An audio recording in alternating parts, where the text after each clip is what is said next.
कल हमने पढ़ा था ठेले पर हिमालय, एक यात्रा वृतांत था धर्मवीर भारती के द्वारा लिखा हुआ।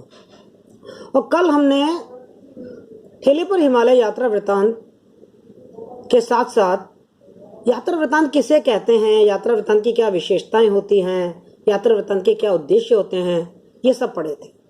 आज हम एक संस्मरण पढ़ते हैं। देखिए आपके ना गद्य की विभिन्न विधाएं आपके कोर्स में हैं। तो कहानी तो आपने पढ़ी, उसने कहा था। अब देखिए आपने कल पढ़ा यात्रा वृतांत, ये भी गद्य की एक विधा है कि कोई यात्रा करके आता है और उसका पूरा विवरण रोचक और आकर्षक शैली में लिख देता है। एक विधा और है जिसे हम कहते हैं संस्मरण। संस्मरण क्या होते हैं? जो स्मृति पे आधारित होते हैं। हम किसी व्यक्ति से मिले, किसी के साथ रहे, उससे संपर्क हमारा बढ़ा, हमने उनको कैसे देखा, कैसा महसूस किया, उनके बारे में लिख देना, ये कह रहा था संस्मरण। तो स्मृति के आधार पर यदि लिखते हैं तो वो संस्मरण हो गया, और यदि उसका पूरा जीवन लिखते हैं तो उसे हम जीवनी कह सकते हैं। एक ऐसा ही संस्मरण आपके कोर्स में है, हीरानंद वात्स्यायन अज्ञे। अज्ञे का नाम आपने सुना होगा ना, है ना? अज्ञे ने लिखा है और उन्होंने लिखा है बसंत के अग्रदूत निराला। निराला के ऊपर आपने निराला का नाम सुना होगा, सूर्यकांत त्रिपाठी निराला। यदि आपको मालूम हो तो छायावाद के 4 स्तंभ माने जाते हैं, जयशंकर प्रसाद, महादेव वर्मा, सुमित्रा नंदन पंत और सूर्यकांत त्रिपाठी निराला। सूर्यकांत त्रिपाठी निराला के बारे में और भी बहुत सारे लोगों ने लिखा है। आपने छोटी क्लासेस में पढ़ा होगा, निराला मेरा भाई, महादेवी वर्मा ने भी उनके ऊपर एक संस्मरण लिखा है, निराला मेरा भाई। और इसी तरीके से अज्ञे ने भी उनके ऊपर एक संस्मरण लिखा है जिसका उन्होंने नाम रखा है बसंत के अग्रदूत निराला। ठीक है। अब सवाल ये उठता है कि निराला को अज्ञे जी ने बसंत का अग्रदूत क्यों कहा? बड़ा सांकेतिक और प्रतीकात्मक अर्थ है इसमें, समझने की कोशिश करिए आप। पहली बात तो यह है कि खुद निराला ने अपने आप को बसंत का अग्रदूत कहा है। क्यों? क्योंकि उनका जन्म था ना, वो बसंत पंचमी पर हुआ था। और इस अपने आप को बसंत का अग्रदूत कहना, या अज्ञे ने इस शीर्षक को जब स्वीकार किया कि निराला बसंत के अग्रदूत थे, तो उसका मतलब क्या है? मतलब उसका ये है बेटा कि बसंत ऋतु का क्या मतलब होता है कि बसंत ऋतु में जो ऋतु होती है वो पूरे अपने सौंदर्य पे होती है, उसका पूरा विकास हो चुका होता है, चारों तरफ हरियाली, फूल, रंग बिरंगे फूल, सुवासित हवा, बहुत ही आनंददायक वातावरण होता है। उस ऋतु को हम बसंत ऋतु कहते हैं। तो बस काव्य का बड़ा जो आनंददायक रूप, काव्य का जो समाज का हितकारी रूप, काव्य का जो सौंदर्य वाला रूप जो युग है, उस युग के अग्रदूत थे। यानी कि बस निराला के बाद ही वो युग प्रारंभ होने वाला था। यानी कि उस युग का नेतृत्व किसने किया? निराला ने किया। इसलिए निराला को बसंत का अग्रदूत कहा गया है। उनका जन्म बसंत पंचमी पे हुआ था, हम सब जानते हैं। आपके जो कोर्स में जो चीज़ है, तो अज्ञे निराला से बहुत ज़्यादा प्रभावित थे। वो निराला के व्यक्तित्व से काफ़ी कुछ सीखना चाहते थे, उनके साथ रहना चाहते थे। तो बार बार वो निराला से मिलने के लिए जाया करते थे। जब वो निराला से मिलने जाते थे तो वो देखते थे उनके पास और भी बहुत सारे लोग आते हैं, वो सबके साथ कैसा व्यवहार करते हैं, खुद अज्ञे जी के साथ वो कैसा व्यवहार करते हैं। और जब अज्ञे की निराला से बातचीत होती है तो वो किन किन विषयों पर बातचीत करते हैं, और उनकी बातचीत करने की का एटीट्यूड क्या है, उनका दृष्टिकोण क्या है, विभिन्न सांसारिक और वैचारिक और साहित्यिक जो पृष्ठभूमि है, जो चीज़ें हमें दिख रही हैं, स्वरूप है, उनके बारे में उनके क्या नज़रिया है, उनका क्या दृष्टिकोण है, इस सब के बारे में अज्ञे जी की और निराला जी की आपस में बातचीत होती थी। और वो सारी बातचीत उन्होंने इस बसंत के अग्रदूत निराला संस्मरण में हमारे सामने प्रस्तुत की है, जिसकी भाषा बहुत ही आकर्षक और रोचक शैली में उन्होंने ये प्रस्तुत किया। तो हमें ऐसा लगता है जैसे निराला हमारे सामने खुलते चले जा रहे हैं, निराला की चारित्रिक विशेषता हमारे सामने आ जाती है। परीक्षा की दृष्टि से आपका एक प्रश्न बहुत ही महत्वपूर्ण है जो आता है, वो ये आता है कि बसंत के अग्रदूत निराला, इस संस्मरण के आधार पर निराला जी की चारित्रिक विशेषताएं बताई। मतलब अज्ञे जी ने अपने इस संस्मरण में निराला जी की कौन कौन सी चारित्रिक विशेषताएं बताई। वेरी वेरी इंपॉर्टेंट क्वेश्चन है ना, एग्जामिनेशन की दृष्टि से बड़ा परीक्षा उपयोगी प्रश्न है, जिसका उत्तर आज हम पढ़ने जा रहे हैं। और आप बहुत ध्यान से इस प्रश्न का उत्तर सुनेंगे और देन पढ़ेंगे। फिर उसमें कोई प्रॉब्लम आएगी तो आप मुझे कमेंट्स में लिखेंगे, प्रश्न बताएंगे मुझे अपने कि आपकी क्या प्रॉब्लम्स हैं, और मैं आपके उन प्रॉब्लम्स को सॉल्व करूंगी। ओके, तो इस प्रश्न के उत्तर पर चलें अपन। कि निराला जी की चारित्रिक विशेषताएं बताइए। प्रश्न आ सकता है कि बसंत के अग्रदूत निराला अज्ञे द्वारा रचित इस संस्मरण के आधार पर निराला जी की चारित्रिक विशेषताएं बताइए। चलिए, जब हम इसको पूरे संस्मरण को पढ़ते हैं तो निराला जी का व्यक्तित्व हमारे सामने पूरी तरीके से अनावृत हो जाता है। अनावृत मतलब पर्दे हट जाते हैं और हमें निराला जी साफ साफ दिखने लगते हैं कि निराला जी थे कैसे। ठीक है, जैसा मैंने अभी आपसे कहा कि निराला जी छायावादी कविता के तो आधार स्तंभ माने जाते थे। प्रारंभ में उन्होंने छायावादी कविताएं लिखी, लेकिन बाद में समाज की स्थिति को देखते हुए, समाज में मजदूरों का, किसानों का शोषण देखते हुए, नारी की स्थिति को देखते हुए, इन सब चीज़ों को देखते हुए वो प्रगतिवादी धारा की तरफ मुड़ गए और उनकी जो परवर्ती कविताएं और कहानियां या जो उनके रचनाएं हैं उसमें हमें प्रगतिवादी विशेषताएं देखने को मिलती हैं। तो उनकी कविता में हमको छायावाद और प्रगतिवाद दोनों एक साथ मिलते हैं। कहा जा सकता है कि उनका जो विषय था, उनकी जो विषय वस्तु थी वो तो रही प्रगतिवादी, मगर उनकी जो शैली थी निराला जी की, वो शैली रही उनकी छायावादी। चलिए, ये तो काव्य की बात कर रहे हैं, हम उनकी साहित्यिक और काव्यगत विशेषता की बात कर रहे हैं। अभी हम बात करते हैं उनकी चारित्रिक विशेषताओं की कि जो निराला थे वो कैसे व्यक्ति थे। निराला को एक विद्रोही और क्रांतिकारी व्यक्तित्व का व्यक्ति माना जाता है। तो इन विशेषताओं को मैं आपको पॉइंट्स में समझाऊंगी, है ना। तो पहला पॉइंट जैसे आप लिखेंगे कि निराला विद्रोही एवं क्रांतिकारी व्यक्तित्व के व्यक्ति थे। उनकी कविताओं को यदि अपन पढ़ते हैं और आगे से जब उनकी बात हो रही है तो हमें ये साफ साफ दिखाई देता है कि निराला एक क्रांतिकारी व्यक्ति है। यदि आपने उनकी एक कविता पढ़ी हो बादल राग, जो आपकी शायद 11th में या 10th में कभी आपने पढ़ी होगी, उस बादल राग में उन्होंने यही कहा है कि क्रांति होनी चाहिए, समाज में परिवर्तन, क्रांति का मतलब है परिवर्तन, समाज में परिवर्तन होना चाहिए। वो मतलब एक छोटे से अंकुर के माध्यम से जो कि बादल की तरफ देख रहा है, ये चीज बताते हैं कि वो कह रहा है कि ये समाज में जो इस समय शोषण की स्थिति है वो परिवर्तित होनी चाहिए। तो ना केवल, अच्छा एक बात बताइए, अपनी कविता में हम वही कुछ तो लिखेंगे जैसे हम होंगे। तो उन्होंने अपनी कविता में जब क्रांतिकारी स्वर को उठाया, इसका मतलब क्या हुआ? इसका मतलब हुआ कि जो निराला है वो एक क्रांतिकारी व्यक्तित्व के धनी थे। वो एक मतलब किसी चीज पे अड़े नहीं रहते थे, परिस्थिति के अनुसार उनमें परिवर्तन चाहते थे। यदि आज शोषण है, गरीबी है, बेरोजगारी है, तो ये स्थिति परिवर्तित होनी ही चाहिए। तो इस तरीके से पहला जो बिंदु उनकी चारित्रिक विशेषता का बनता है वो बनता है क्रांतिकारी कवि। दूसरी बात जो उनकी चारित्रिक विशेषता में हमें मुख्य रूप से हम देख सकते हैं, वो हम कह सकते हैं कि उनका जो स्वभाव था वो बड़ा उग्र था और विद्रोही था। थोड़ा सा उनमें सहन शक्ति की कमी थी। कोई भी स्थिति, वैसे वो बहुत ही मतलब मानवतावादी और उदारवादी व्यक्तित्व के धनी थे, लेकिन जब जहां कहीं अन्याय देखते थे ना तो उनका खून खौल उठता था।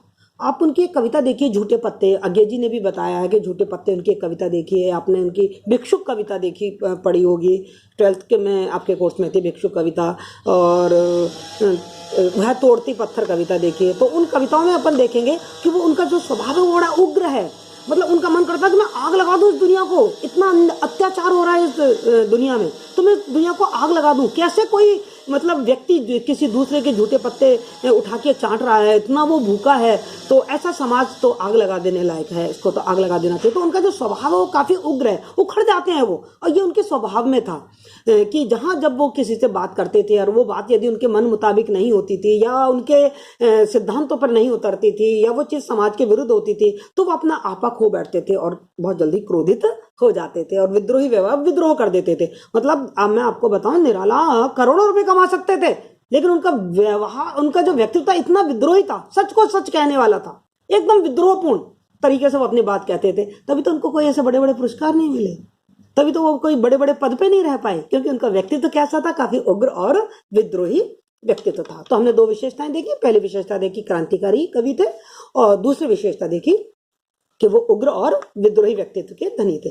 एक और विशेषता उनके अंदर बहुत जबरदस्त कूट कूट के भरी हुई है। जब हम आगे का संस्मरण पढ़ते हैं तो देखते हैं उनमें मानवीयता और उदारता की भावना बहुत ज्यादा थी। इंसान को देखकर यदि उस व्यक्ति के अंदर उनको कोई भी दुख देखते थे, वो किसी का दुख नहीं देख सकते थे। भिक्षुक कविता में देखिए, वो कहने हैं कि मैं उसका दुख नहीं देख पाता हूं। जो भिखारी है उसका जो पीठ और पेट मिलकर एक हो गया है, लकुटिया टेक कर चल रहा है, वो उसके दुख को नहीं देख पाते। और यही उनके जीवन में था। बेटा, उनके जीवन में कई ऐसे संस्मरण हैं कि वो कितने लोगों की इस तरह सहायता करते थे पहली बात तो उनके पास पैसे रहते ही नहीं थे, और जब कहीं से पैसे आ भी जाते थे ना, कोई पुरस्कार स्वरूप या किसी मेहनताना के रूप में कहीं पैसे आ जाते थे, तो वो किसी गरीब लड़की की विवाह में उसको खर्च कर देते थे, किसी जो बच्चा पढ़ नहीं पा रहा है उसकी फीस भरने में उसको खर्च कर देते थे, किसी को इलाज कराना है उस इलाज के लिए वो अपना पैसा खर्च कर दिया करते थे, और खुद के पास जबकि कुछ नहीं है, खुद देखो पकड़ की तरह रहते थे। उनके घर पर जाकर लोगों ने देखा उनके घर में कुछ नहीं था, यानी कि उनके घर में एक आप कहो ना तो 4 बर्तन नहीं थे, मिट्टी के 2 बर्तन और एक आध कोई धोती पहनने की, बस बहुत मामूली सा उनका घर ऐसा था। मतलब कोई ये नहीं कि उनके घर में कुछ सामान भरा है, आटा है तो वो एक पोटली में लटका हुआ रखा है, और कोई भी ऐसी चीज उनके पास सुख ऐश्वर्य की तो बहुत दूर की बात है, मूलभूत आवश्यकता की चीजें भी उनके पास नहीं होती थी, और वो अपनी तरफ नहीं देखते थे, वो अपना पैसा दूसरों पे खर्च कर देते थे। महादेवी वर्मा ने तो एक बार कहा कि तुम अपना पैसे को संभाल के नहीं रखते, मैं तुम्हारा बजट बनाऊंगी। महादेव वर्मा ने जब उनका बजट बनाया तो फेल हो गई, क्योंकि जहां से कहीं से पैसा आता था और निराला उस पैसे को लोगों के दीन दुखियों को के दुखों को दूर करने में खर्च कर देती थी। बोली मैं तुम्हारा बजट नहीं बना सकती, क्योंकि तुम पैसा अपने पास रखते ही नहीं, तुम तो खुले रूप में उस पैसे को खर्च कर देते हो। तो इस तरीके से मानवीयता और उदारता, हमने 3 पॉइंट पढ़े, क्रांतिकारी का भी, फिर हमने पढ़ा उग्र और विद्रोही स्वभाव के व्यक्ति, फिर हमने पढ़ा मानवीयता और उदारता उनके अंदर कूट कूट के भरी हुई है। एक और विशेषता जो उनके चरित्र की अज्ञे जी ने बताई है वो ये है कि वो बड़े गुण ग्राहक और पारखी व्यक्तित्व थे। मतलब व्यक्ति को देखकर, वो कहते हैं ना कि लिफाफा देख के मजमून भाप जाते हैं, वो व्यक्ति को देखकर व्यक्ति के गुणों को भाप जाया करते थे कि इस व्यक्ति में क्या गुण है। उनकी तो कहना चाहिए ना कि ऑब्जर्वेशन जो पावर थी वो बहुत ही मजबूत थी, न केवल व्यक्तियों के संबंध में बल्कि परिस्थितियों के संबंध में भी। वो उन परिस्थितियों को भाप कर बता दिया करते थे कि आने वाले समय में क्या होने वाला है। जैसे साहित्य के क्षेत्र में उनको मालूम था कि आने वाले समय में कैसी कविताएं लिखी जाने वाली हैं, लोगों की विचारधाराएं किस तरीके से बदली जाने वाली हैं। अज्ञे से उन्होंने इस बारे में काफी विस्तार से बात भी की है। तो बड़े वो पारखी दृष्टि थी उनकी, और व्यक्ति को देखते ही वो समझ जाते थे कि उस व्यक्ति के अंदर किस तरीके के गुण हैं। तो इस तरीके देखो, जब अज्ञे उनके पास मिलने के लिए जाते हैं, अज्ञे जी जब उनके पास मिलने जाते हैं तो उनकी पारखी जो दृष्टि है, उनकी जो जांच पड़ताल करने की जो उनका गुण है वो फटाफट निकल जाता है। वो देखते हैं अज्ञे को, अज्ञे एक भरपूर ऊंची कद काठी के और काफी मजबूत व्यक्तित्व के, और शरीर उनका जो शरीर था वो काफी बलिष्ठ दिखाई दिया। तो वो समझ गए, उन्होंने कहा उनको कि एक स्वस्थ शरीर में ही स्वस्थ मस्तिष्क निवास कर सकता है। ये अज्ञे को उन्होंने ये शब्द कहे। तो अज्ञे को देखकर ही वो समझ गए कि जब इस व्यक्ति का शरीर इतना स्वस्थ है तो इसके मस्तिष्क भी बड़ा स्वस्थ होगा। इस तरीके से उनका जो व्यक्तित्व वो काफी पारखी दृष्टि वाला व्यक्तित्व था। इसके अलावा यदि हम देखना चाहें तो निराला की एक खास विशेषता जो हमको देखने को मिलती है वो ये मिलती है, वो बहुत ही सादगीपूर्ण व्यक्तित्व के धनी थे। उनके जीवन में कहीं भी दिखावा या कोई आडंबर नहीं था, है ना। जैसी कथनी वैसी करनी, उनके विचारों में दोगलापन भी नहीं था, और रहन सहन में भी आप देखिए बहुत ही सिंपल रहते थे। कुर्ता धोती पहनी और वो भी नहीं मिली तो केवल धोती ही पहन के रह गए। उनके घर, मैंने आज जैसे बताया ना, उनका घर भी एकदम सादगीपूर्ण तरीके से था, कोई भी उनके घर में दिखावा या आडंबर नहीं था। तो बहुत ही सादगी और सहज स्वभाव के व्यक्ति थे, बिल्कुल बच्चे जैसे व्यक्ति थे। जो मन में आया वो बोल दिया, उनके मन में कुछ रहता नहीं था, जो आया वो ही बोल दिया करते थे। तो एक बार उनका कोई विवाद हो गया था सुमित्रा नंदन पंत से, तो थोड़ा सा विवाद हो गया था कई बार, और कई बार हो जाया करता था उनका लोगों से। लेकिन एक बार कहीं कोई झूठी खबर चल गई, सुमित्रा नंदन पंत नहीं रहे, तो वो ऐसे बच्चों की तरह बिलक बिलक के रोने लगे, बिलक बिलक के रो रहे हैं, और वो हटे ही नहीं महादेवी वर्मा के पास जाके बैठ गए, मुझे पता करके दो सुमित्रा नंदन पंत जिंदा है या नहीं है, ये सच है या झूठी खबर है। पूरी रात वो वहीं रहे आए। बताइए, इतने सहज और स्वाभाविक और एकदम बिल्कुल बाल सुलभ उनका स्वभाव था, जिसमें कहीं भी कोई अहम या घमंड या आडंबर नाम की कोई चीज नहीं थी। एक विशेषता और हम उनकी चारित्रिक विशेषता देखते हैं जो अज्ञे के संस्मरण से हमको मालूम पड़ती है, और भी कई संस्मरणों से हमको मालूम पड़ेगी, महादेवी वर्मा की से भी मालूम पड़ती है। आदित्य सत्कार की भावना। खुद भूखे रह जाते थे, लेकिन उनके घर में यदि कोई अतिथि आ गया तो वो भूखा नहीं जा सकता था। यदि घर में कुछ नहीं है और उनके पास पैसे भी नहीं है, तो कहीं ना कहीं से उधार लेके, कुछ भी लेके, जैसा बन पड़ता था वैसा वो जरूर उसका आतिथ्य सत्कार करते थे। मैंने कहा ना आपको, उनके पास कुछ था ही नहीं। धोती थे तो धोती बिछा के उसी पे बिठा लेते थे जमीन पे, पर उनके व्यवहार में इतना प्रेम और इतना क्या, जो आने वाला अतिथि था ना, वो भी ये नहीं चाहता था कि सोफा हो, सोफे पे बैठूं, कि मेरे लिए अच्छा सा नाश्ता आ जाए ना। जब अज्ञे जी उनके पास गए सुमन जी के साथ, तो उन्होंने बाटी और कटहल की सब्जी बना रखी थी और वही उनके सामने बड़े प्रेम से परोस दी और उनको खाने के लिए कहा। सुमन जी ने कहा कि नहीं, मुझे भूख नहीं, मैं नहीं खाऊंगा। तो देखो कितना अपनापन था। खाओगे कैसे नहीं, हम तुम्हें गुद्दी पकड़ के खिला देंगे। गुद्दी मतलब तुम्हारी गर्दन पकड़ के खिला देंगे। अपनापन, अधिकार की भावना, आतिथ्य सत्कार के। मेरे घर पे कोई अतिथि आया है, भूखा कैसे चला जाएगा, जो मेरे पास है वही मैं उनको परोस दूंगा। तो हम देख रहे हैं कि निराला जी के अंदर आतिथ्य सत्कार की भी बड़ी जबरदस्त भावना थी। निराला जी की नारी के प्रति सम्मान की भावना थी। महादेवी वर्मा को अपना बहन मानते थे। ओमवती जी और थी, उनको भी बिल्कुल अपनी बहन की तरह माना करते थे। तो नारी के प्रति उनके मन में बड़ा सम्मान और सत्कार की भावना थी। मैं आपको एक बात बताऊं कि ऐसा नहीं है कि निराला जी में कुछ बुराइयां नहीं थी, उनके व्यक्तित्व में कुछ बुराइयां भी थी। उनका जो व्यक्तित्व वो काफ़ी विवादास्पद भी रहा। कुछ लोग उनकी बहुत तारीफ करते रहे और कुछ लोगों ने उनका काफ़ी कटु आलोचना भी की है, क्योंकि उनके अंदर कुछ तो बुराइयां तो थी ही। जैसा भी हमने देखा कि उग्र थे, थोड़े से विद्रोही थे और साथ ही थोड़ी व्यसनी थे। उनको थोड़ी सी बुरी लतें थी, जैसे सिगरेट बहुत पिया करते थे, शराब का भी सेवन किया करते थे, मांसाहारी भी थे वो। तो ये उनमें कुछ बुराइयां भी थी, व्यसनी भी थे वो, और अपनी इन बुराइयों को वो छोड़ भी नहीं पाए। इसलिए उन्होंने अपना जीवन भी बहुत ही अभावों में गुजारा। और कहा जाता है कि निराला जी अपने अंतिम समय में तो विक्षिप्त अवस्था में आ गए थे, क्योंकि उनके अंदर विद्रोह की भावना थी, उग्र थे, और जो आसपास की सामाजिक परिस्थितियां थी उनको वो स्वीकार नहीं कर पा रहे थे। उनके खुद निजी जीवन में भी काफी कष्ट थे। उनका बेटा उनके साथ नहीं था। उनकी एक बेटी थी, बहुत प्यारी बेटी, जिसे वो बहुत प्यार करते थे, सरोज।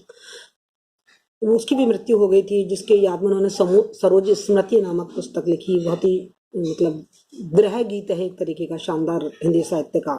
तो वो विक्षिप्त अवस्था में आ गए थे और हमेशा अभाव, आर्थिक अभावों में तो गिरे ही रहते थे। तो लिखा भी है अज्ञे जी ने कि जब सुमन जी और हम उनसे बात कर रहे थे, तो वो बात कर मतलब निराला जी के बारे में बात कर रहे थे, तो वो कहते हैं, कौन निराला, किस निराला की बात कर रहे हैं, निराला इज डेड, निराला तो मर चुका है। तो अज्ञे जी ने बार बार अपने संस्मरण में लिखा भी है कि जब मैं निराला जी से बात करता था तो वो अच्छी खासी बातें कर रहे होते थे, और अच्छी खासी बातें करते करते विक्षिप्त अवस्था में चले जाते थे, अटपटी सी बात करने लग जाते थे, और फिर दोबारा से सहज हो जाते थे, और फिर थोड़ी विकसित अवस्था में आ जाते थे। तो इस तरीके से निराला जी में थोड़ा अवसाद और निराशा की भावना आ गई थी, जिससे उनका जो अंतिम समय था वो थोड़ा विक्षिप्त अवस्था में गुजरा। मतलब उनके जीवन का दुखांत हुआ, सुखांत नहीं था। काफ़ी दुख और कष्ट उन्होंने झेले थे, जबकि वो व्यक्तित्व एक बड़ा महान व्यक्तित्व था, परिवर्तन को भाप लेने वाला व्यक्तित्व था, आने वाले समय को जान लेने वाला व्यक्तित्व था। लेकिन कुछ कमजोरियां थी उनकी, जिसके कारण उनके जीवन में काफ़ी कष्ट भी आया। तो हमने निराला जी की चारित्रिक विशेषताएं तो देखी, अज्ञे जी के संस्मरण के आधार पर उनमें क्या क्या चारित्रिक विशेषताएं थी। कहीं यह संस्मरण आपको शिक्षा भी देता है, एक संदेश भी देता है, एक प्रेरणा भी देता है कि हमको अपना जीवन कैसे जीना चाहिए, संतुलित जीवन जीना चाहिए। ना अधिक क्रोध, ना अधिक विद्रोह, ना इतनी उदारता कि कुछ खुद के पास खाने के लिए कुछ है ही नहीं, पहनने के लिए कपड़े नहीं है। कई बार तो अपने कपड़े तक उतार के दे दिया करते थे लोगों को। तो एक जीवन संतुलित यदि जीवन हम जिएंगे तो निश्चित रूप से जीवन में, मैं ये तो नहीं कहूँगी कि जीवन में कभी कष्ट नहीं आएगा, दुख नहीं आएगा, आएंगे, लेकिन आप उन कष्टों का, उन मुश्किलों का साहस के साथ सामना कर पाएंगे, निराशा और विक्षिप्त अवस्था में नहीं आएंगे। तो अपने जीवन को थोड़ा संतुलित जीवन जीना चाहिए। ये थोड़ी शिक्षा हमको इस वाले संस्मरण से मिलती है। तो आज मैंने आपको बताया कि जो अज्ञे द्वारा लिखा गया एक संस्मरण है, वसंत के अग्रदूत निराला, उसके आधार पर निराला की चारित्रिक विशेषता। और आपको बता दूं, परीक्षा की दृष्टि से अति महत्वपूर्ण प्रश्नों में यह आता है। और मैं अभी आपको यही बता रही हूँ कि जो बहुत महत्वपूर्ण प्रश्न है आपके परीक्षा की दृष्टि से, मैं उन प्रश्नों के उत्तर आपके सामने कहानी के रूप में रख दूँ, जिससे आप सुने, समझें, और यदि प्रॉब्लम कोई भी आए कोई भी समस्या है तो आप तुरंत मुझसे संपर्क करें और अपनी समस्या को समाधान करें। ठीक, ओके, थैंक यू।